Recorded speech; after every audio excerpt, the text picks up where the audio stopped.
La dernière fois, j'étais allé trop doucement, j'ai trouvé. Donc cette fois, je vais aller plus vite et il y a le risque que j'aille trop vite. C'est souvent comme ça, quand on veut corriger dans un sens, on va trop loin. Du coup, où est-ce qu'on s'en était arrêté la dernière fois? On avait regardé sur les données réelles. Bonjour. On avait regardé deux propriétés. Je vous avais dit qu'il y avait 4 propriétés essentielles des réseaux complexes qu'on allait voir ensemble. On avait déjà vu les 2 premières et on avait regardé sur les données réelles ce que ça donnait.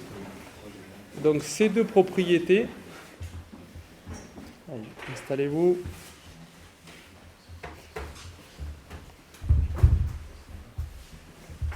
Donc ces 2 propriétés, c'était la densité globale. Alors comment est-ce qu'on avait trouvé la densité globale dans les données réelles? D'abord, est-ce que vous vous rappelez ce que ça apprécie la densité globale? Ça dit quoi? Oui. Le nombre d'arrêts, c'est le nombre d'arrêts total possible. Voilà. Donc c'est le pourcentage d'arrêts par rapport au nombre total d'arrêts possible. Et du coup, ça dit est-ce qu'il y a beaucoup d'arrêts ou pas dans le graphe? Alors, il y en avait beaucoup ou pas d'arrêts dans les graphes réels? Il y en avait très peu. D'accord? Les densités globales elles sont très faibles. Et on avait aussi regardé la question de la distance moyenne. Donc vous prenez la moyenne des distances entre tout couple de sommets, vous calculez sa distance et vous prenez la moyenne. Et ça, on avait trouvé que c'était comment? Faible aussi. Donc les 2 premières propriétés, c'était ça. Faible, petit nombre d'arêtes et faible distance. Et on avait dit, mais ça varie pas dans le bon sens. C'est antinomique dans le sens où, normalement, pour avoir des distances faibles, je préfère avoir beaucoup d'arêtes. Donc c'est difficile d'avoir des distances faibles avec peu d'arêtes. Eh bien, on va expliquer ça aujourd'hui par le premier modèle qu'on va proposer. Donc, allez, ça y est, c'est parti. Allô, allô. Allez, on se concentre. Donc, on va proposer un modèle. Le premier modèle qu'on va faire ensemble. Qu'est-ce que c'est qu'un modèle pour moi et bientôt pour nous? C'est un procédé aléatoire de génération. Donc pourquoi est-ce que je prends la peine de préciser ce que c'est un modèle? Parce qu'un modèle, vous allez voir qu'à chaque fois que vous rencontrerez ce mot, il aura un sens différent pour celui qui le prononce. Donc il vaut mieux être au courant que quand vous parlez avec quelqu'un qui vous dit « Ah, j'ai fait un super modèle », déjà il faudrait savoir ce que c'est un modèle. Vous lui demandez ce qu'il veut dire par là, parce que ce n'est pas du tout évident. Pour nous, un modèle, ça va être quelque chose de très simple, de très basique. En fait, ça ne devrait même pas s'appeler un modèle. C'est un procédé aléatoire de génération de graphes synthétiques. Synthétiques, ça veut dire qu'ils ne sont pas des graphes réels. Okay? Pourquoi est-ce qu'on appelle ça un modèle? En quoi est-ce que ça a un rapport avec la modélisation?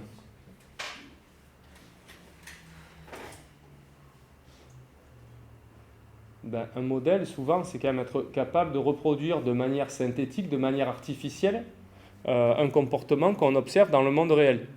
Donc là, c'est ça, mais seulement pour la topologie.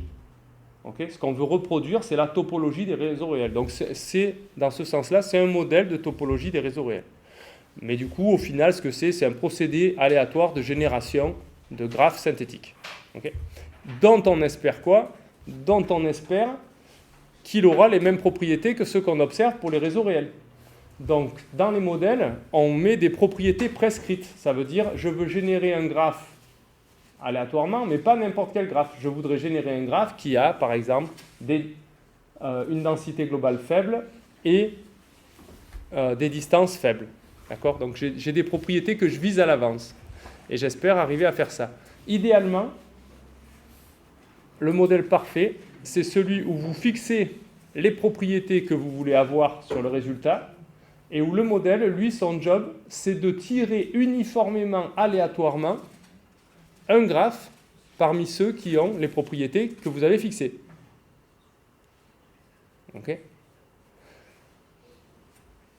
Donc c'est ça le truc parfait de modèle. Et pourquoi est-ce qu'on veut qu'il tire uniformément, aléatoirement?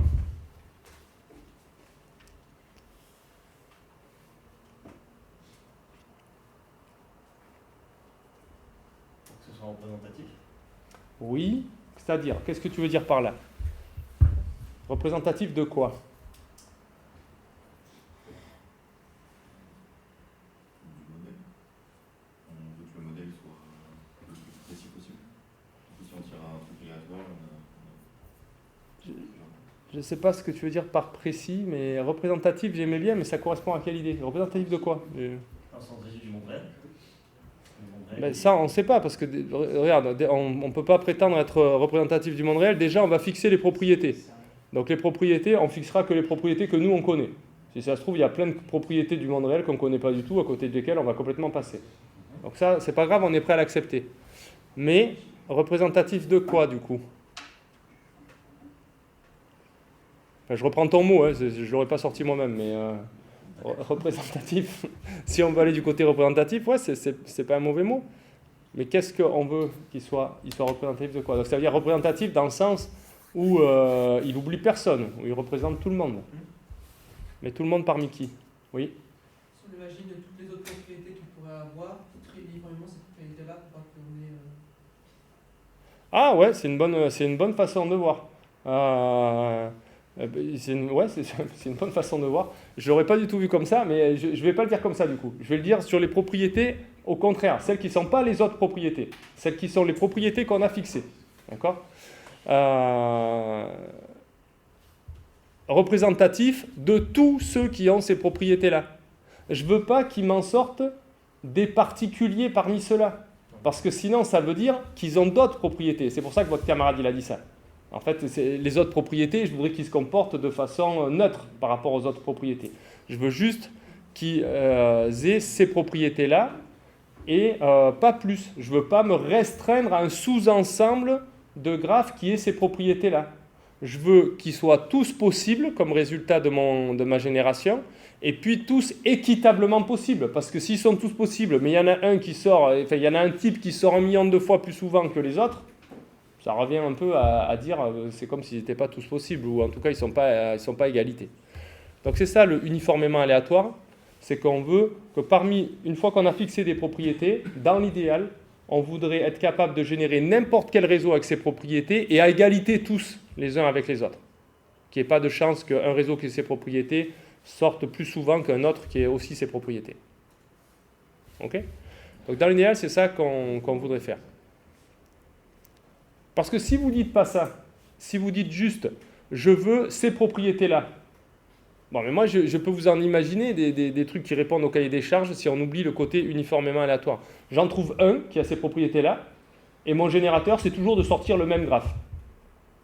Là, c'est vraiment caricatural, mais pour le coup, ça répond à la question. Vous voulez générer un graphe avec ces propriétés, ben voilà, je vous en donne un et je vous donne toujours le même. Vous allez dire, ah non, mais je ne veux pas toujours le même. Oui, en fait, ce que vous voulez, c'est qu'il vous en pioche un au hasard parmi ceux qui ont ces propriétés. Donc c'est ça que ça dit uniformément aléatoirement. Okay.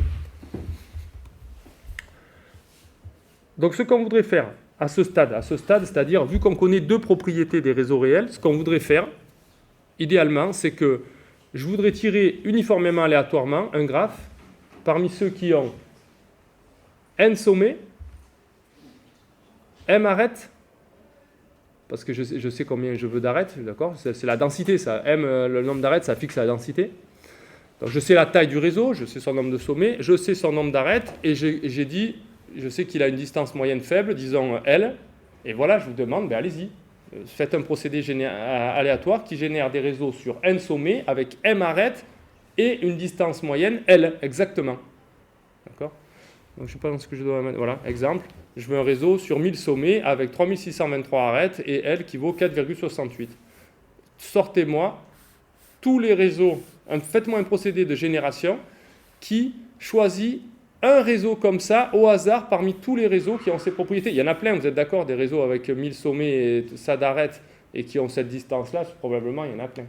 Okay. Donc j'en veux un, aléatoirement, uniformément. C'est ça qu'on voudrait faire. Oui ? D'accord, pas d'accord ? Ça vous plaît pas qu'on veuille faire ça ?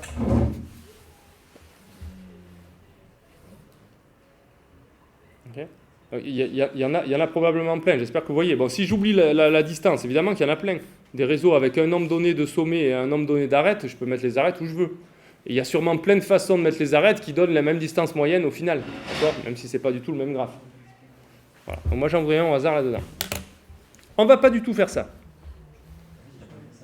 Pourquoi est-ce qu'on ne va pas faire ça? Parce que c'est trop dur. Okay, on ne sait pas faire ça. Donc il ne faut pas croire que ce soit simple de dire ok, je me fixe une batterie de propriétés, je veux ce paramètre égale ça, ce paramètre égale ça, ce paramètre égale ça. Allez-y, sortez-moi au hasard un réseau comme ça. Ça c'est difficile. Donc nous on ne va pas faire ça.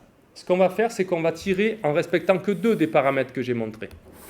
Le nombre de sommets et le nombre d'arêtes. D'accord? Donc ça veut dire on fixe la taille du réseau et la densité. Et qu'est-ce que je fais alors de la distance?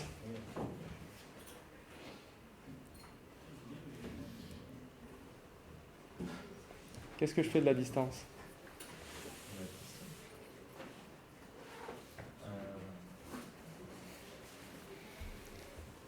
Donc au final, je voulais générer des trucs avec 3 paramètres. Finalement, je dis je vais en générer qu'avec 2. Mais j'en ai oublié un, c'est nul. Alors j'ai complètement raté mon objectif. La distance, on la vérifie à la fin. Exactement. Et si la distance elle est mauvaise, on jette et on passe au suivant. Alors doucement. Déjà, je vais faire un modèle avec 2 paramètres. Et ce que je vais faire, c'est que pour le paramètre que je n'ai pas réussi à inclure dans mon modèle, je vais simplement vérifier si la tête qu'il a, elle me va ou pas. Donc moi j'ai dit, je veux des réseaux avec une distance moyenne faible. Donc là je viens d'abandonner l'idée de fixer exactement la distance moyenne à 4,68, mais je voudrais que elle soit faible, c'est-à-dire qu'elle ressemble aux données réelles, qu'elle soit de l'ordre de ce qu'on a observé dans les données réelles. On avait des trucs de quelques unités, très peu en fait, 2, 4, 5 maxi. Donc on va faire ça, ce qui est un objectif moins ambitieux. Alors là, normalement quand même, vous devriez dire, mais non, c'est pas si difficile. Donc moi j'ai dit que c'était trop difficile de générer des réseaux avec un ensemble de propriétés, ouais même 4 ou 2, ou un ensemble de propriétés fixées. J'ai dit si vous voulez choisir vos paramètres et exactement la valeur de vos paramètres et générer aléatoirement un réseau comme ça, c'est trop dur. Je ne sais pas faire de procédé comme ça. Là, normalement, ça devrait quand même vous faire tilter. Vous devriez dire, mais si, moi, je sais faire ça. D'ailleurs, toi, tu sais faire ça. Ouais. Tu l'as dit tout à l'heure. Il y a toujours une façon de faire ça.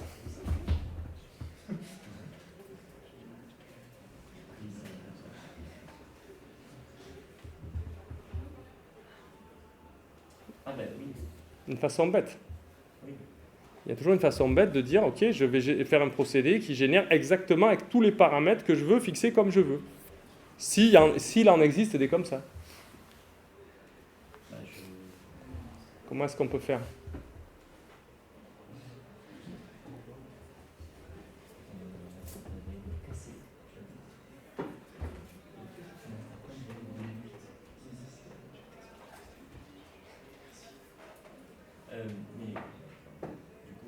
On les génère avec n-1 paramètre et après on teste avec le paramètre en plus. Ouais, même plus simple.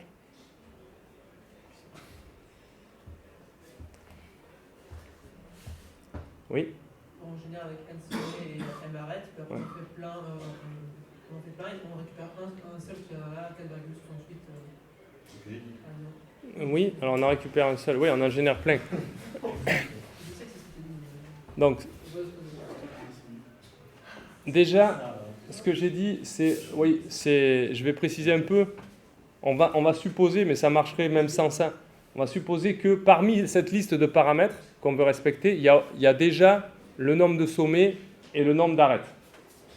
Bon, on pourrait dire qu'il n'y a que le nombre de sommets. Disons qu'il n'y a que le nombre de sommets. C'est rare de vouloir générer des réseaux sans fixer la taille en nombre de sommets. S'il y a au moins le nombre de sommets, ce que vous pouvez faire, c'est que vous générez aléatoirement, uniformément, un graphe avec ce nombre de sommets et vous le jetez s'il n'a pas les paramètres qui vous intéressent. Et je vous sens pas du tout connecté là. Ah bah, Vous n'êtes pas du tout à ce que je raconte. Donc vous pouvez pas répondre aux questions et du coup vous allez rien en retirer de ce cours. Vous avez du travail à faire ou quoi? Vous avez des projets à rendre? on a toujours eu travail à faire. Non. Moi, je suis déjà nourri. Mais,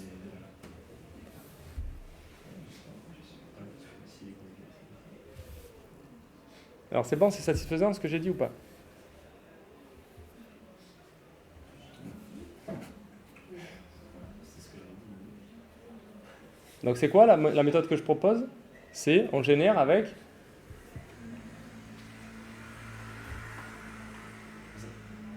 Avec les sommets, les Ah. arêtes, et on met de côté. ouais, ou même qu'avec les sommets. Si on sait générer tirer uniformément aléatoirement un graphe sur un nombre de sommets donnés, je les essaye, j'en tire un, uniformément aléatoirement, s'il ne me plaît pas, je le jette. Et je continue jusqu'à ce que je tombe sur un qui me plaise. Ça, c'est uniforme aléatoire parmi ceux qui me plaisent.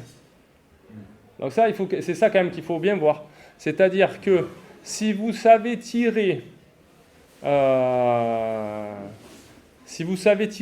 au hasard, uniformément, aléatoirement, parmi les étudiants de la promo, un étudiant, donc au hasard, vraiment, n'importe quel étudiant, vous savez aussi tirer uniformément, aléatoirement, un étudiant de la promo qui porte un pull bleu. Il suffit de tirer uniformément au hasard. S'il porte un pull bleu, vous dites non, c'est pas tant que je voulais. Et on continue. D'accord? Vous pouvez en tirer uniformément au hasard un qui porte un pull bleu et qui a des moustaches. Vous tirez, alors il faut qu'il y en ait. S'il n'y en a pas, ça marche aussi parce que vous ne tomberez jamais dessus et il n'y en a pas. Donc c'est vraiment uniforme au hasard. Donc vous pouvez toujours tirer et rejeter si ça n'a pas les propriétés que vous voulez. Donc si vous savez tirer uniformément aléatoirement parmi un ensemble qui contient plus que ce que vous voulez, mais qui contient tout ce que vous voulez, vous n'avez qu'à jeter quand vous n'êtes pas dans le sous-ensemble qui vous intéresse. D'accord? Et du coup, ça fait un procédé. Donc finalement, il y a un procédé. Bien sûr qu'on sait générer des graphes avec n sommets. On va voir dans 2 secondes comment faire, ou avec n sommets et m arêtes. C'est très simple. Donc on pourrait toujours faire ça. Pourquoi c'est pas satisfaisant? Pourquoi est-ce que j'ai dit non, c'est trop dur de faire avec 3 propriétés?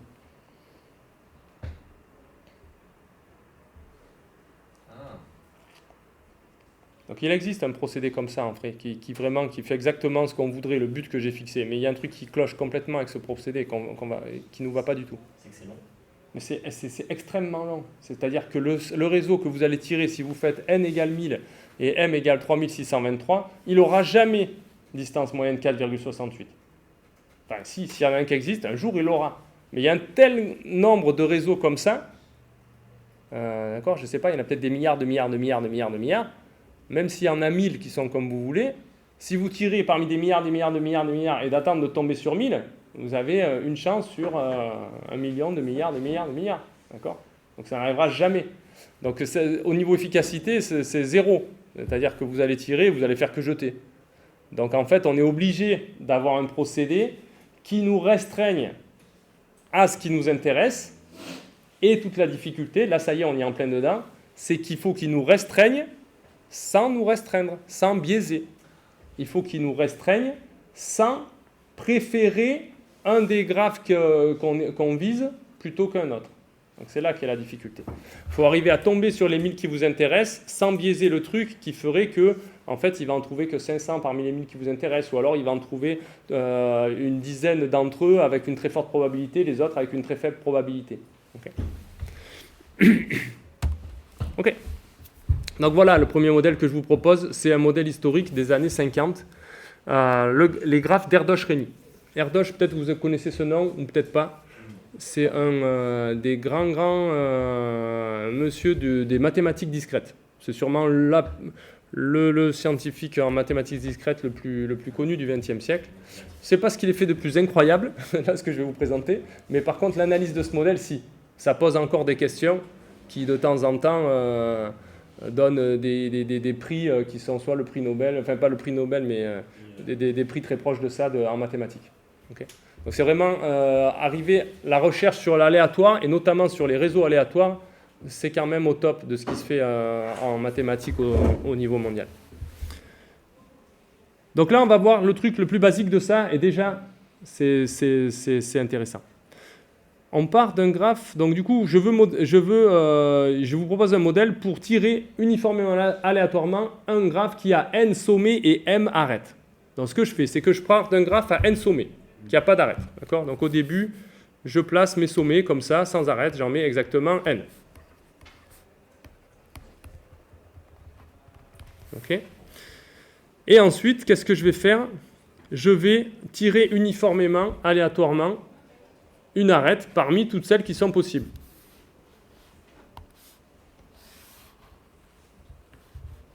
Oula, ça marchait ou pas ça ? Ouais. Ok. Donc comment est-ce que je vais... Oula, j'ai pas voulu faire ça. Comment est-ce que je vais tirer mes arêtes ? Je choisis au hasard un couple. D'accord ? Par exemple, je choisis AB. Je mets une arête entre les deux. Ensuite, je tombe sur CD. Je mets une arête là. Puis je choisis AE. Je mets une arête à AE, etc. Okay ? Et j'en mets M. Je fais M tirage de couple de sommets. Okay ? C'est ça mon modèle. Donc pour tirer M arête, concrètement, je fais comme je vous ai montré. Je les tire une par une. Mais il faut que je m'interdise de tirer celles que j'ai déjà tirées. Okay.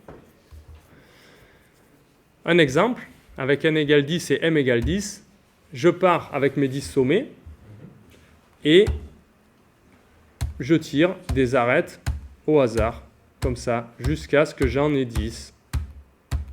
Ok, j'en ai 10 là, je n'ai pas 10 là, si. Si, peut-être que 10, il y en a 10. Ok, donc voilà ce que c'est le modèle d'Erdos-Renyi GNM. Deux paramètres, N et M. Ok, comment ? Il doit y en avoir 10 normalement.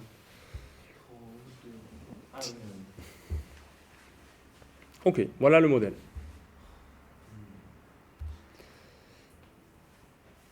Alors, une petite question. Je vous laisse 2 minutes pour y réfléchir et y répondre. Est-ce que tous les couples de sommets du graphe ont la même probabilité de recevoir une arête dans ce modèle ? Je vous laisse 1 minute pour tous y réfléchir. Non, je ne veux pas la réponse, je veux que vous y réfléchissez.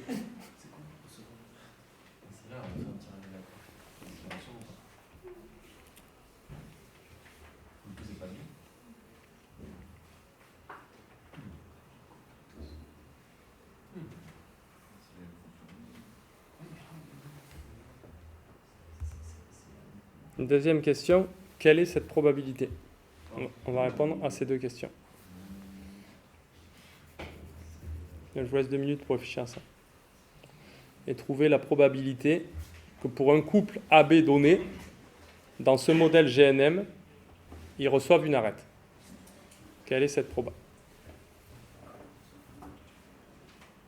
C'est le mot. Est-ce qu'il va la mettre sur AB ou est-ce qu'il va pas la mettre sur AB ?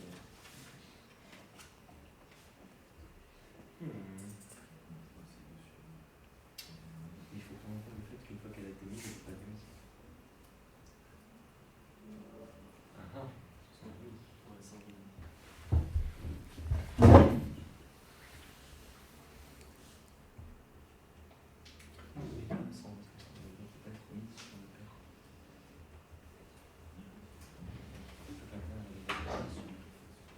Ça, je sais pas comment on fait.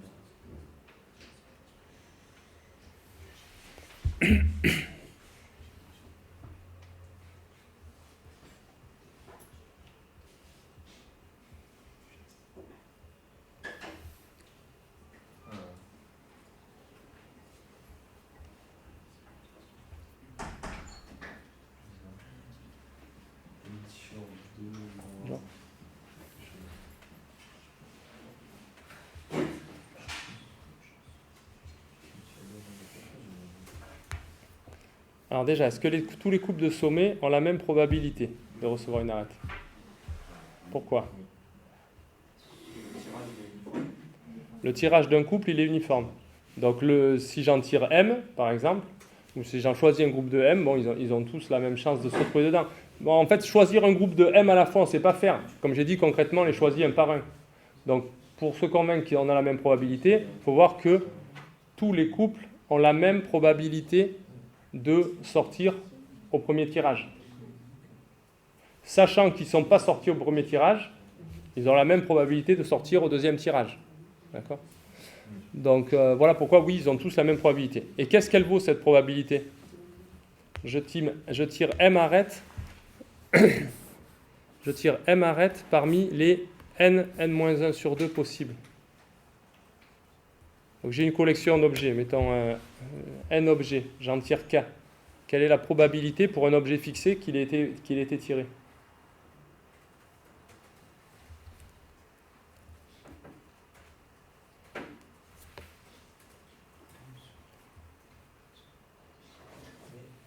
C'est pas affecté par le fait qu'on n'en remet pas sur le. Enfin, on est d'accord que là on peut pas remettre une arête à un truc qu'on a déjà eu. Exactement, c'est pour ça que ça marche d'ailleurs.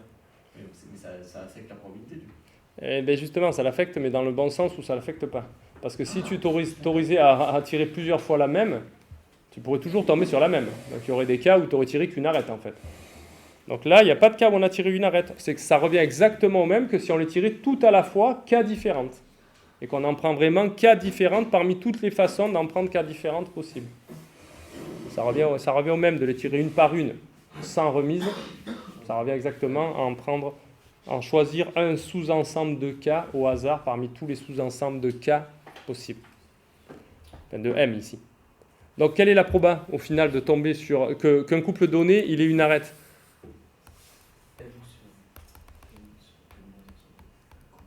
D'accord ? J'en prends un certain nombre parmi un certain nombre. J'en prends K parmi N. La probable, c'est K sur N. Puisque je sélectionne une proportion des objets K sur N. Donc ici, c'est pas K, c'est M. Et le nombre possible, c'est N fois N-1 sur 2. Donc la proba, qu'elle y soit ici, c'est M divisé par N-1 sur 2. Okay ? Est-ce que ça vous rappelle quelque chose, cette...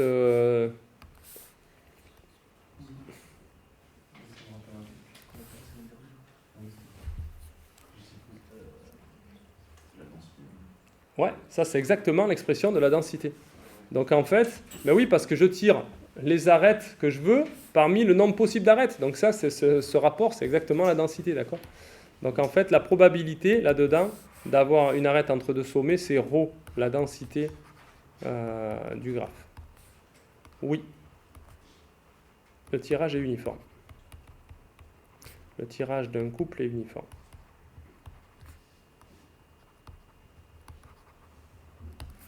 Ok.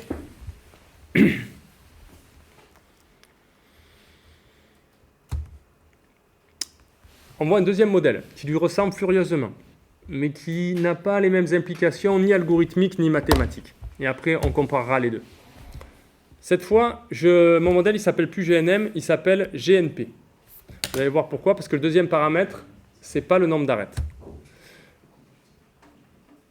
Donc je pars d'un graphe avec n sommets sans arête, exactement comme j'avais fait avant.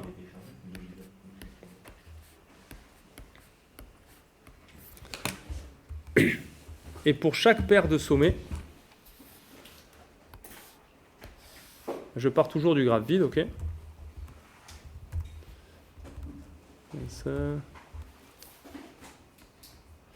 Je pars du graphe vide, et pour chaque paire de sommets, je vais me poser la question, est-ce que je vais mettre une arête ou pas ? Et je la mets avec quoi ? Avec proba P, qui est le second paramètre du modèle. Avec proba P, je mets une arête, et j'en mets pas du coup dans les cas complémentaires, c'est-à-dire avec proba 1 moins P. D'accord ? Si je décide de prendre P égale 1 tiers, j'ai 1 tiers de chance de mettre une arête, 2 tiers de chance de ne pas en mettre. Okay ? Donc ça, c'est le modèle GNP.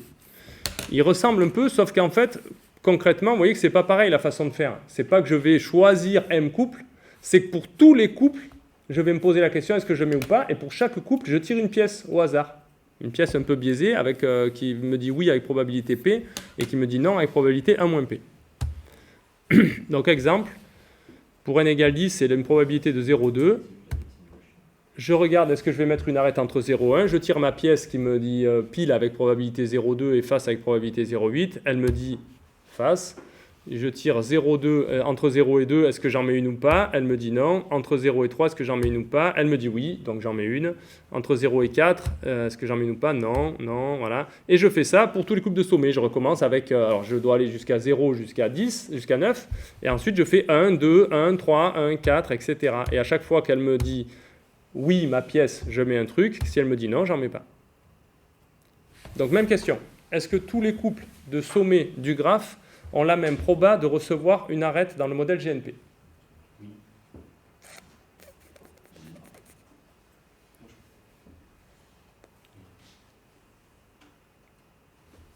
Oui, et pourquoi? Parce que ça fait. Attends, ne réponds pas toujours. Je voudrais que tes camarades aient la chance de répondre et qu'ils se sentent concernés, du coup. Parce que sinon, ils vont attendre que tu répondes. Alors, c'est quoi cette probabilité? Pourquoi est-ce qu'ils ont la même probabilité? Là, c'est vraiment simple. C'est parce que... C'est quoi, oui? Exactement, c'est parce que c'est vraiment la façon de procéder du modèle. Elle prend chaque arête et avec la même proba, elle tire, je la mets ou je la mets pas. Donc oui, chacune d'entre elles, elles ont la même probabilité. Et cette proba, c'est quoi? C'est exactement le nombre d'arêtes, c'est exactement le P du modèle, d'accord? Donc la réponse, c'est oui. Elles ont toutes la même probabilité et elles ont probabilité avec proba P. C'est encore plus évident que dans le cas d'avant, qu'ils ont la même probabilité, puisque vraiment, je m'attarde sur chacune d'entre elles et pour chacune d'entre elles, je tire une pièce. Je fais une expérience aléatoire. Du coup, la deuxième question, elle est un peu différente. Quelle est l'espérance dans cette expérience aléatoire que je fais? Je joue pour toutes les arêtes. Pour les n-1 sur 2 couples, je joue mon expérience aléatoire. Quelle est l'espérance du nombre d'arêtes que j'obtiens? L'espérance, vous savez, ça veut dire en moyenne, dans mon résultat d'aléatoire, j'ai combien d'arêtes? Là, tu réponds pas.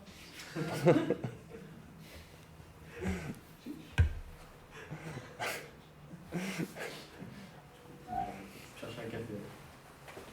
Oui. P fois oui. P fois M non, parce que je ne l'ai pas joué M fois mon expérience. Ouais. Donc pour chacun des couples, il y en a n-1 sur 2. J'ai probabilité P de le prendre. Donc l'espérance que j'obtiens combien en moyenne? J'obtiens, si vous faites une expérience avec probabilité de succès 1/10, vous la faites 1000 fois, en moyenne vous avez 100 succès. Vous n'avez pas exactement 100 succès parce que c'est l'aléatoire. Des fois vous en avez 1000, des fois vous en avez 0, mais en moyenne vous devez en avoir 100. Okay. Donc oui, c'est bien ça l'expression, c'est P fois ce machin-là. Donc ça, c'est l'espérance du nombre d'arêtes. Ça veut dire que dans le graphe que je vais générer, je vais avoir à peu près ce nombre d'arêtes. Et ça, c'est intéressant parce que du coup, ça me fait une correspondance entre le paramètre du deuxième modèle et le paramètre du premier modèle. Okay? On va peut-être y revenir dessus.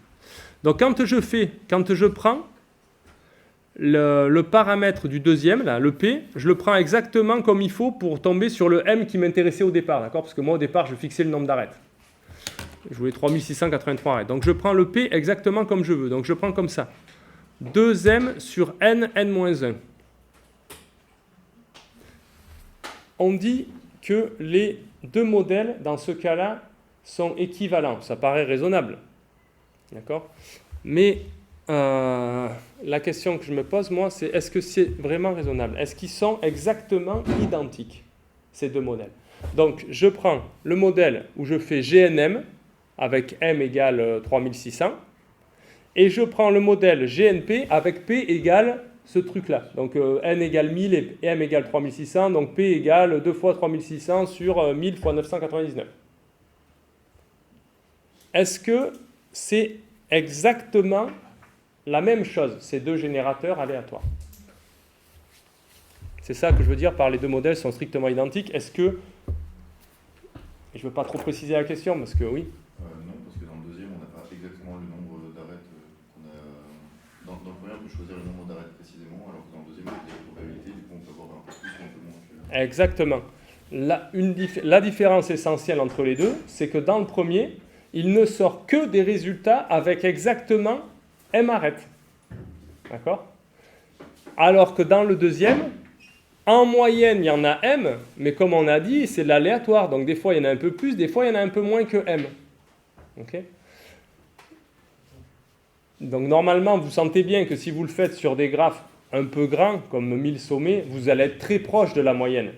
Ça va être négligeable, l'écart que vous allez avoir à la moyenne, d'accord ? Mais n'empêche qu'ils n'ont pas exactement. Donc ces deux modèles, ils ne sont pas strictement identiques.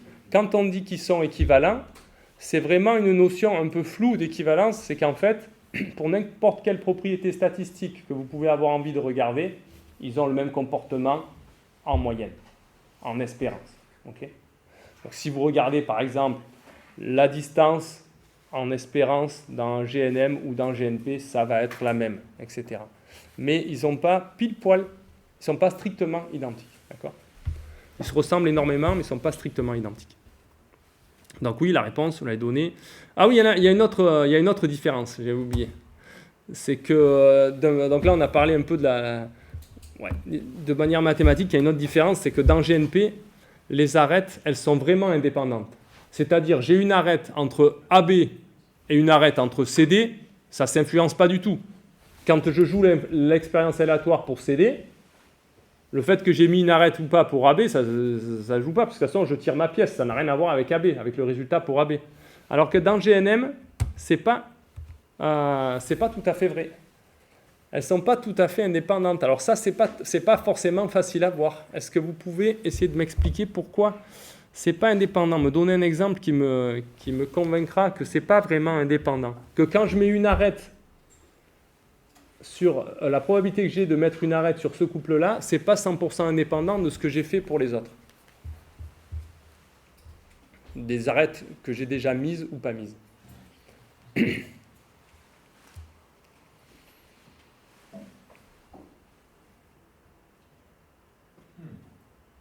Alors, ça se voit pour deux en fait déjà, pour deux arêtes, donc pour AB et CD. Est-ce que vraiment la probabilité que je mette une arête pour CD n'est pas influencée par la probabilité que je mette une arête pour AB? Dans GNM, vous vous rappelez, on tire les M arêtes au hasard, une par une.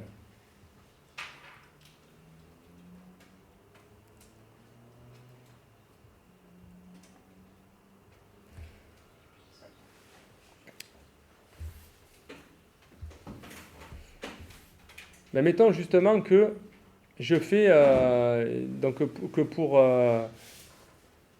AB, donc j'en suis au deuxième tirage. Je vais tirer CD, ok ? J'en suis au deuxième tirage. Je vais peut-être tirer CD ou pas. Je me pose la question. En tout cas, j'en suis au deuxième tirage. Je sais que j'ai déjà tiré AB. Quelle est la probabilité que je tire CD ?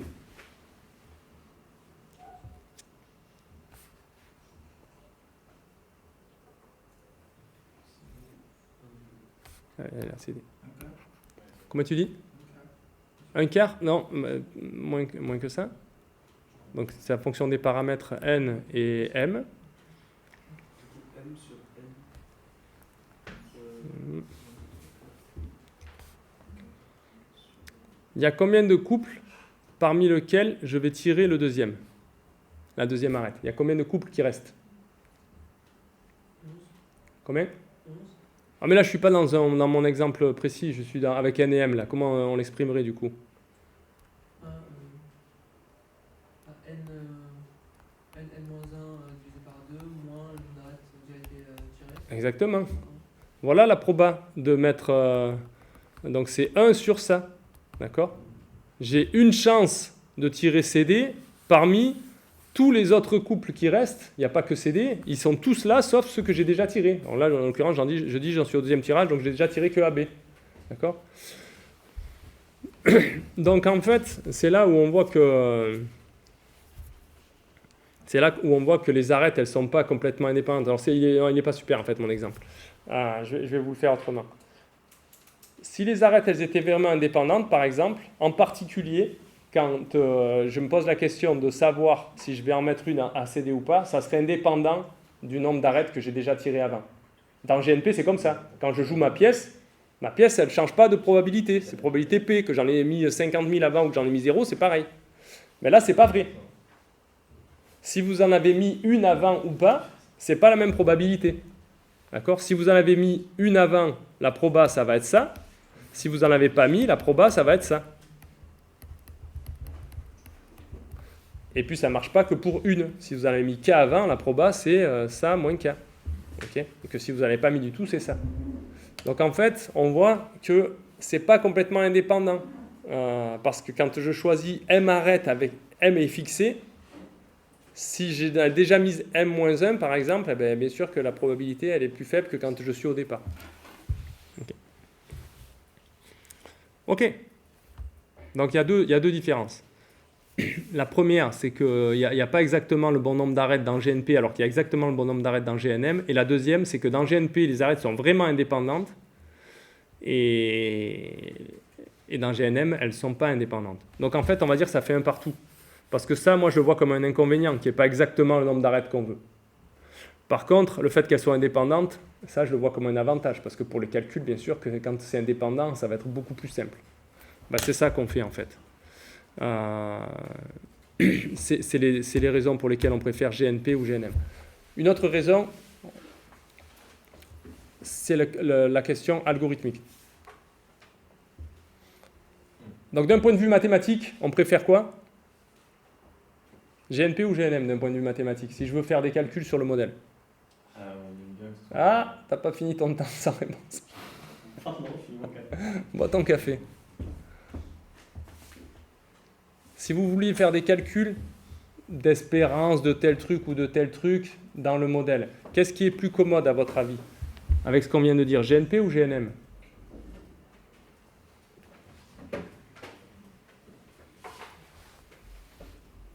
Ben, plutôt GNP, parce qu'on a cette indépendance. Donc c'est plus simple de faire les calculs quand les événements sont indépendants sur lesquels on calcule. D'accord? Alors pour les aspects mathématiques, on préférera GNP. Et pour les aspects algorithmiques, quelle est la complexité de tirer vraiment un graphe en suivant la méthode GNP? Oui? On va traverser toutes les arêtes possibles. Ouais, tous les couples. Tous les couples de sommets est possible. Et du coup, ça fait combien de couples de sommets? N fois N-1 sur 2. Voilà, donc en gros, M carré. Donc GNP, sa complexité, c'est que vous devez tirer votre pièce pour chacun des couples. Si on suppose que tirer la pièce, c'est en temps constant, eh bien on se retrouve avec une complexité de N carré. Alors que pour GNM, je choisis 2 sommets et je vais le faire M fois. Donc si je sais choisir 2 sommets en temps constant, je le fais M fois, c'est en grand O de M. Donc d'un point de vue algorithmique, GNM, il est mieux. Il est plus rapide. D'accord? Et en plus, il tire exactement le bon nombre d'arêtes. D'un point de vue mathématique, GNP, il est mieux. Donc en résumé, c'est ça qu'on fait. Pour faire des calculs, on prend GNP parce qu'il y a l'indépendance sur les arêtes. Pour faire de la génération, on prend GNM parce qu'il y a une bonne complexité. Je vous avoue que je pense que même s'il n'y avait pas le nombre exact d'arêtes dans GNM, on s'en moquerait. Parce qu'à cause de la complexité algorithmique, on choisirait quand même de le générer avec GNM parce que c'est trop coûteux. GNP, là, le truc en N carré, si vous voulez faire des graphes aléatoires sur 1 million de sommets, ça fait déjà 1 million au carré de pas de temps et c'est déjà la limite de ce que vous pouvez faire. Avec 1 milliard, c'est sûr que vous n'arriverez pas. Avec 10 millions, vous n'arriverez pas en fait. Ça va être trop long à générer. Ça va prendre des jours et des jours. Voilà, si on le fait sur un truc si vous ne le faites pas en parallèle, quoi. Si vous le faites en parallèle, là, en l'occurrence, c'est hautement parallélisable, puisqu'on peut jouer on peut prendre 100 ordinateurs, chacun joue sur 1/100 des arêtes. Donc, mais si vous ne le faites pas en parallèle, c'est clair qu'avec 10 millions déjà, c'est très dur à faire. Donc personne ne fait ça, tout le monde génère avec GNM. Est-ce que c'est un bon modèle GNM? Mais on va voir. Nous, on voulait avoir un nombre d'arêtes prescrits et des distances faibles. Donc, est-ce que le nombre d'arêtes, il est celui qu'on veut? Ben oui, pile poil. Dans GNM, c'est pile poil celui qu'on veut. Et puis même si c'était GNP, ben c'est à peu près celui qu'on veut. Donc on est content. Okay. La question, c'est quelles sont les distances dans le modèle GNM? Okay. Pour ça, on va le voir en vrai sur les données, ce que ça donne. Mais déjà, on peut le voir d'un côté mathématique. On peut faire le calcul suivant. Vous partez d'un sommet dans le réseau, d'accord? Sommet S. Vous regardez tous ses voisins. Il y en a combien? On va faire un calcul moyen très à la louche. Combien il a de voisins dans GNM?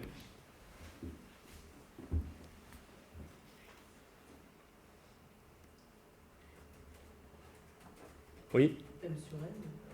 un truc comme ça, mais pas tout à fait quand même. Oui, t'as raison, pas loin de ça, ouais. Il en a le degré moyen. Okay, si dans GNM, si c'est vraiment le cas parfait, autour de chaque sommet, ce qu'on a dit pour les arêtes, c'est un peu pareil autour de chaque sommet. C'est-à-dire une fois que vous avez une probabilité de choisir cette arête parmi toutes les arêtes possibles. D'accord? Vous avez toutes les arêtes possibles, vous avez choisi les bleus. Donc chaque arête, on l'a dit, elle a été choisie avec une probabilité dans GNM qui était M sur N, N-1 sur 2. Okay? Et combien, lui, il a de voisins potentiels? Il en a N-1. Donc vous avez joué N-1 fois l'expérience aléatoire avec cette proba. Donc quel est votre nombre moyen de succès? Ben, c'est ça fois N-1. Okay? Vous gagnez avec cette probabilité, vous jouez N-1 fois, en moyenne, vous gagnez ça fois N-1. Okay? C'est pour ça que vous ne gagnez pas l'auto. C'est parce que ce truc-là est tellement faible, l'auto, que vous pouvez jouer autant que vous voulez, de toute façon, et la proba, le nombre moyen de gain, il n'est jamais 1. D'accord? Du coup, ça fait quoi? Ça fait presque ce que tu as dit, ça fait 2M sur N. Ok, donc ça, c'est le degré moyen.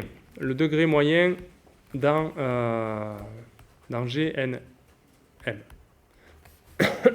Je vais l'appeler, ce degré moyen, je vais l'appeler K. Je vais le noter K, comme ça, entre crochets. Ok, donc lui, il en a K de voisins. Les voisins bleus, là.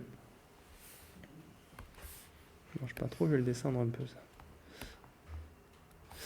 Lui, il en a K. Est-ce que j'arriverai à effacer les rouges ou pas?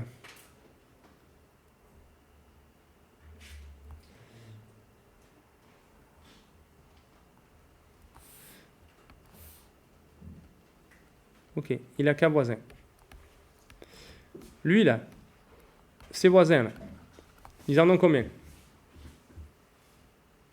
Des voisins. Des nouveaux voisins. Donc je continue, je vais trouver des nouveaux voisins pour lui, des nouveaux voisins pour lui, etc. Combien ils en ont?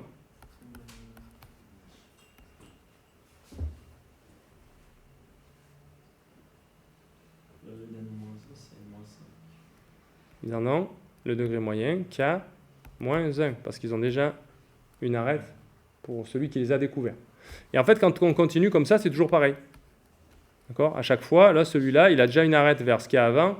Donc, en gros, il va avoir K-1 arête possible. Donc, en fait, arête qui va nous faire découvrir des nouveaux voisins. Donc, en fait, je suis en train de faire quoi? Un parcours en largeur depuis la source. Et je suis en train de compter combien je vais trouver de sommets à distance 1, de sommets à distance 2, de sommets à distance 3, etc. Donc là, je vais dire, bon, à distance 1, c'était un cas un peu particulier parce qu'il y en avait K au lieu de K-1, mais en fait, je m'en moque, je vais dire qu'il y en a K-1. Ça va être plus simple pour le calcul. Donc à distance D, il y en a combien?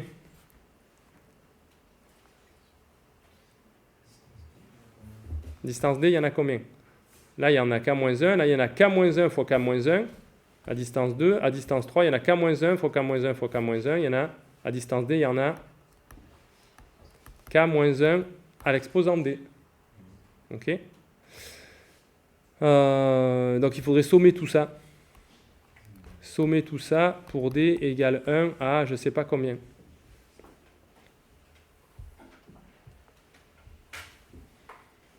D égale 1 à l'infini, on va dire. Un petit peu exagéré, mais...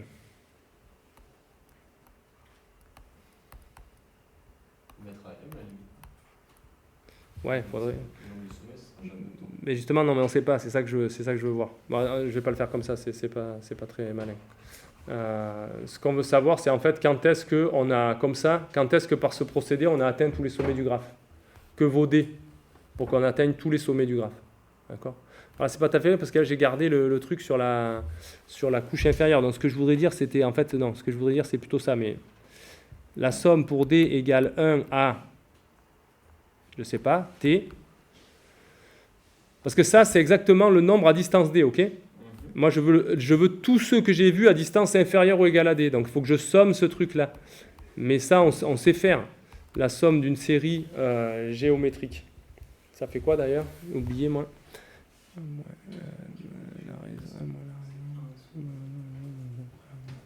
Ça fait un truc comme 1 moins la raison de la suite géométrique. Ça doit être un truc comme ça, sur 1 moins la raison en exposant le nombre de termes. Et là, le nombre de termes, il y en a t. Donc 1 moins ça.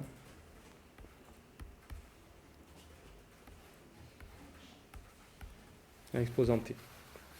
Bon, de toute façon, vous avez... c'est correct mon truc ou pas là?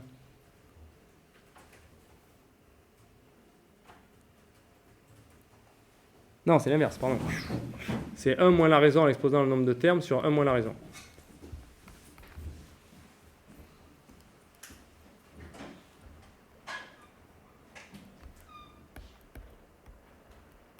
Ok. Voilà, donc du coup ça fait à peu près quoi? Ça fait K. En bas, ça fait moins K. Et en haut, ça fait aussi un truc négatif parce que ça, c'est très grand. D'accord, ça c'est un nombre, le degré moyen, on va dire, c'est plus grand que 1. Donc ça, c'est une suite géométrique de raison supérieure à 1. Donc ça devient exponentiellement grand. Et du coup, 1 moins ça fait un nombre très négatif. Et là aussi, c'est un nombre négatif. Donc en fait, quand j'enlève les signes, grosso modo, c'est grosso modo, hein, ça se comporte comme ça. Ça, c'est le nombre de sommets que j'ai vu à distance inférieure ou égale à t. Ok. Du coup, bon, en plus, c'est pas très intéressant. Je l'aurais fait avec ça, c'était pareil. Mais bon, ça vous paraîtra moins logique si je le fais avec ça. Donc la question que je me pose, c'est à partir de quel t ce machin-là va être à peu près n. C'est-à-dire que j'aurais vu tout le monde. Ok. Donc quand est-ce que je vais avoir ce machin-là? Si je passe au log, on n'y voit plus rien sur ma feuille. Je vais faire une new page after. Donc on avait dit, c'était quoi qu'on voulait savoir? C'était quand est-ce que k-1 à l'exposant t sur k.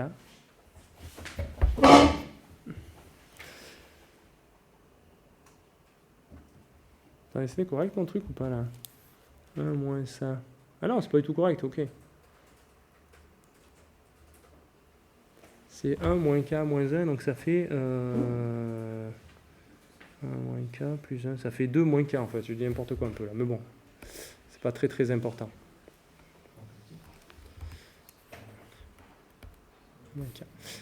Donc quand est-ce que ce machin-là vaut n, le nombre de sommets?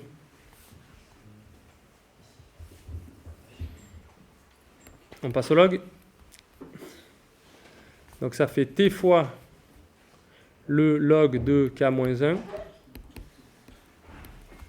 t fois le log de k-1, moins le log de moins k. Ce qui m'inquiète, c'est que je suis en train de prendre le log de trucs négatifs, c'est un peu inquiétant ça. Ah oui, non, parce que non, ok, d'accord, c'est k-2 parce que je l'avais mis à l'envers dans le truc. Ok. C'est pas k, c'est k-2. Ouais, bah donc c'est vraiment, c'est k quoi. C'est k-2. Ok. Moins le log de k-2 est égal au log de n. Ok. Donc on va faire t égale log n plus log de k-2 sur log de k-1. Ok. Donc ça pour moi c'est des constantes parce que c'est le truc que j'ai fixé, le degré moyen, d'accord, dans mon modèle. Ce qui m'intéresse, c'est de savoir la dépendance de t en n. Et là, qu'est-ce qu'on trouve?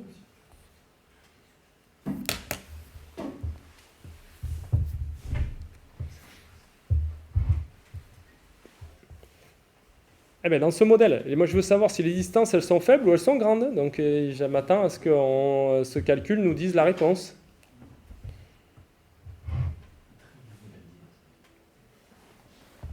Donc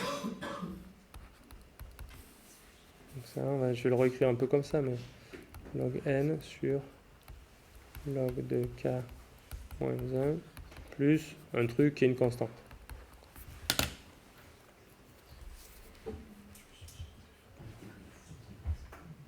Petite distance ou grande distance?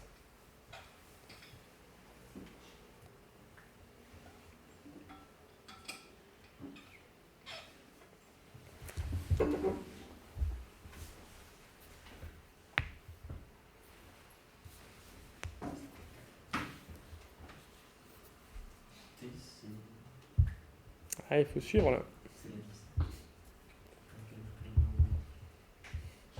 T, c'est en effet, c'est la distance à partir de laquelle on va trouver tout le monde. Elle varie comment en fonction de n? Il n'y a pas de tergiversation. Là, il y a t, il y a n. Ça varie comment en fonction de n? Au carré, au cube. C'est là. C'est logarithmiquement. Ça varie comme le log de n. Donc ça, c'est grand comme distance ou c'est petit pour vous? C'est plutôt petit. D'accord? C'est petit parce que si par exemple n vaut 1000, le log, alors on n'a pas dit le log à base quoi, mettons que c'est le log à base 2, ça vaut combien? Log de 1000 à base 2 10. Le log d'un million, si j'ai un graphe sur 1 million de sommets, ma distance, ça va être à peu près quoi? À peu près 20 plutôt, parce que 1 million c'est 1000 fois 1000, donc 10 plus 10, 20. Si je prends 1 milliard de sommets, ça va être 30. Donc ça augmente un peu quand j'augmente le nombre de sommets, mais très doucement quand même. D'accord? En passant de 1000 à 1 milliard, je suis passé de 10 à 30. C'est pas incroyable. Donc oui, ça, si c'est en log n, les distances, c'est des courtes distances. Okay? Donc déjà, là, ce que j'essayais de vous montrer, ça, c'est l'explication, en fait, de pourquoi l'aléatoire fait des faibles distances. Parce que l'aléatoire, il fait quoi? Il fait qu'il y a une expansion. Quand vous partez d'un sommet, et quand vous avez parcouru un ensemble de sommets, là, avec votre parcours en largeur, vous avez encore une expansion, vu que c'est aléatoire. Si vous avez vu la moitié des sommets, chacun des sommets qui est dedans, qui va vous faire découvrir des nouveaux sommets, là, sur la dernière couche de distance, il a choisi ses sommets au hasard, lui. Donc il y en a plein qui sont à l'extérieur. Il y en a aussi qui sont à l'intérieur. C'est pour ça que ce calcul, il est bidon quand même. Hein. Parce que là, j'ai négligé les collisions. J'ai négligé le fait qu'en fait, lui, là, parmi ses K-1 voisins, il pouvait y en avoir dans la même couche de distance que lui, d'accord? Moi, j'ai pas tenu compte de ça. J'ai tenu compte que, bon, il en avait un sur la couche d'avant, mais il peut aussi en avoir plusieurs sur la couche d'avant, etc. Et il peut en avoir plusieurs dans le truc. D'accord? Donc, en fait, il n'est pas pile poil nickel, ce calcul. Mais si vous avez fait un parcours en largeur depuis une source, que vous en êtes arrivé à ces sommets-là, si vous avez vu, par exemple, un quart des sommets du graphe jusqu'à maintenant, dans votre parcours en largeur, là, tout ça, c'est un quart des sommets. Lui, des adjacences à l'extérieur, il va en avoir combien? Si là-dedans, il y a un quart des sommets, ben, il va encore avoir 3/4 de ces adjacences à l'extérieur, parce que lui, il les a choisis au hasard. Donc, il les a choisis au hasard, il en a choisi un quart là-dedans et 3/4 à l'extérieur. Donc, c'est pour ça qu'en fait, même quand vous en êtes à la moitié des sommets, si votre degré moyen, c'est 4, ben, chaque type, il vous voit encore 2 gars à l'extérieur. Donc, ça continue à croître de façon exponentielle. D'accord? À un moment donné, ça se calme. Quand on arrive à la moitié des sommets, 3/4 des sommets, bien sûr que là, on commence à avoir plus de choix aléatoires qui sont faits dans ce qu'on a déjà vu qu'à l'extérieur. D'accord? Mais tout ça pour dire qu'au moins jusqu'à arriver proche du nombre de sommets dans le graphe, la croissance, elle va être exponentielle. Elle va exploser. Et c'est pour ça que la distance, elle est logarithmique. C'est parce que la croissance de ce procédé d'exploration là, à partir d'une source, elle est exponentielle. Et ça, c'est dû au fait que justement, ils choisissent leurs adjacences au hasard. Donc, ils ont beaucoup de chance d'en choisir à l'extérieur tant que l'extérieur est grand. Okay? Donc ça explique que dans les graphes aléatoires, les distances soient courtes. Alors, on va voir en vrai ce que ça donne. Ça, c'est la prédiction par le modèle. Vous avez eu, c'est la prédiction par le calcul mathématique. Vous avez vu que le calcul est absolument pas rigoureux. Il est très, très, même très limite. Donc, faut quand même le vérifier. Donc, quand on regarde en pratique, je vous ai mis ici la même collection de graphes réels qu'on avait avant, avec la distance dans les graphes réels et la distance dans le modèle.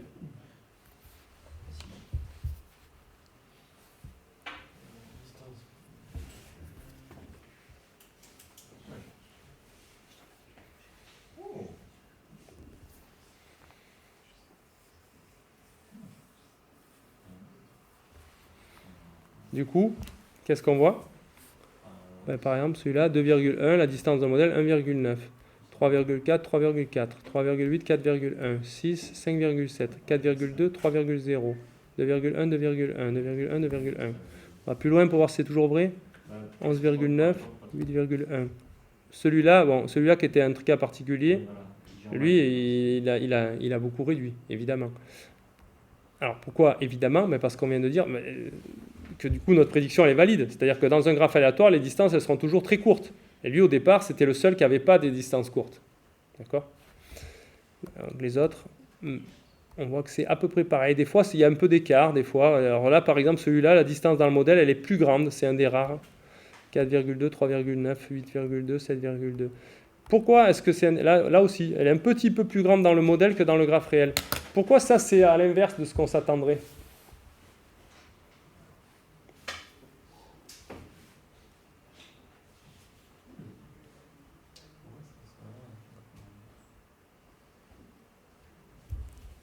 Ouais, c'est peut-être pas évident de répondre a priori comme ça à la question. En tout cas, vous voyez que le modèle, il a des distances très courtes, du même ordre de grandeur que les distances dans les graphes réels, et même ce qui est très étonnant, alors ce qui pour moi est très étonnant, ça je ne sais pas expliquer, c'est qu'en fait les deux nombres sont même très très proches. C'est-à-dire que là, si partout là il y avait 10 au lieu d'avoir ici, comme ici 3, 4, etc., moi je serais déjà très content. Mais là c'est carrément très proche, même à la virgule près, quoi. Je veux dire, à chaque fois il y a 10% d'écart, des fois il n'y a pas d'écart, quoi. C'est quand même assez impressionnant. Donc ça, je ne sais pas vraiment l'expliquer.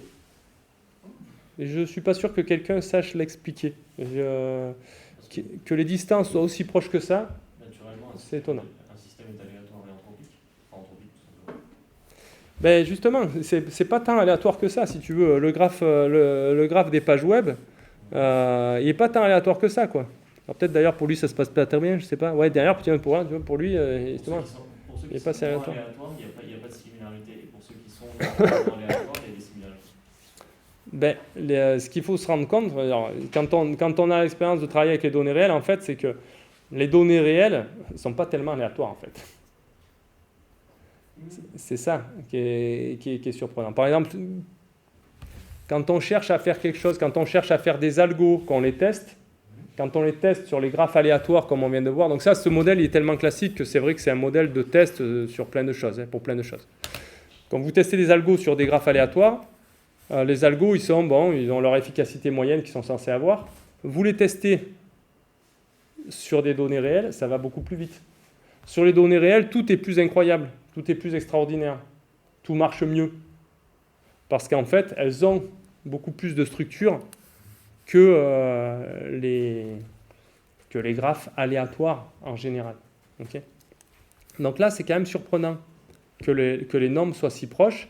Et c'est vraiment surprenant quand dans le modèle, c'est plus grand que dans la réalité. Parce que normalement, l'aléatoire, en fait, dans la réalité, ce qui fait que les distances sont petites, c'est la partie d'aléatoire.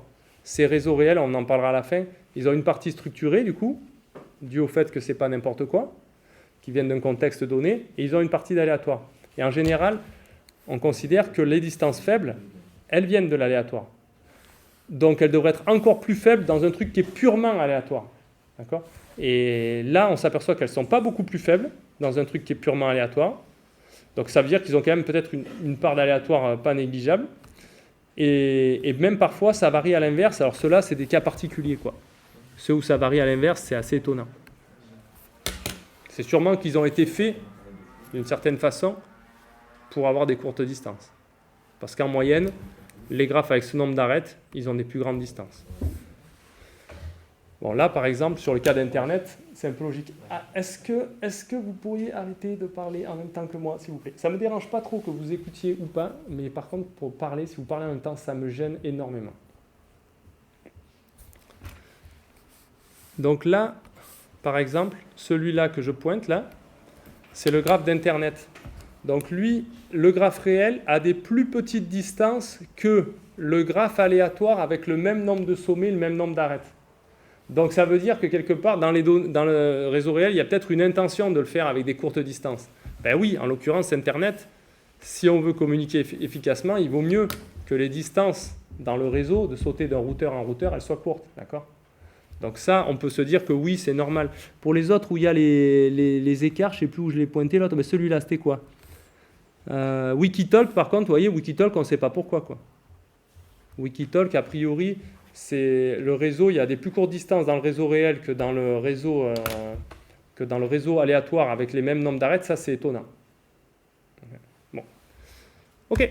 Donc finalement, la conclusion, c'est que les distances moyennes sont très courtes dans GNM et que du coup, c'est un très bon modèle pour nous jusqu'à maintenant. D'accord ? En plus, bonus, vraiment, c'est vraiment même très proche du réseau réel.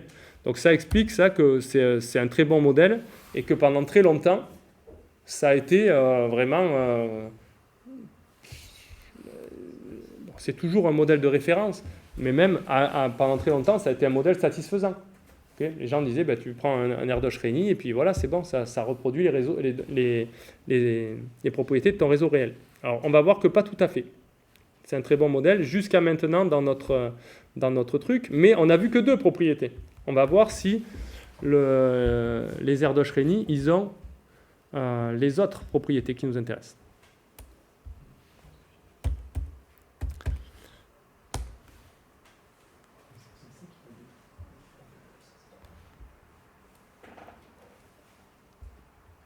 Ok, on n'a qu'à faire la pause maintenant et je refais un peu de cours encore, une demi-heure de cours quand on revient et on finira par le TD. Ok ?